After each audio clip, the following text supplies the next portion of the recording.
السلام علیکم سامعین، 21 رجب ہے، 23 فروری ہے۔ خبر کا عنوان ہے مہاراشٹر کے اقلیتی امور کے وزیر نواب ملک گرفتار۔ خبر تھوڑی تفصیل سے سن لیں۔ ریاست مہاراشٹر کے اقلیتی کاموں کے وزیر نواب ملک کو آج ای ڈی نے گرفتار کر لیا ہے۔ اطلاع کے مطابق آج صبح کے وقت تقریباً 6 بجے ای ڈی کے افسران نواب ملک کے گھر پہنچے۔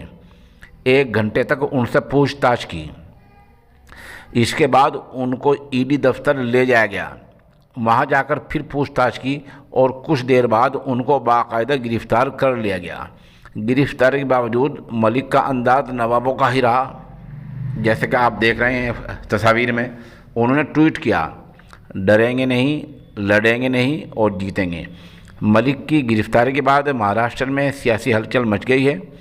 کانگریس نے کہا یہ اوچھی حرکت ہے اور مرکزی ایجنسی جان بوجھ کر تنگ کر رہی ہے۔ ای ڈی نے الزام یہ لگایا ہے کہ کچھ لوگوں سے ایک جائیداد غلط طریقے سے خریدی ہے اور ساتھ یہ بھی کہا کہ آمد سے زیادہ جائیداد معلوم ہو رہی ہے۔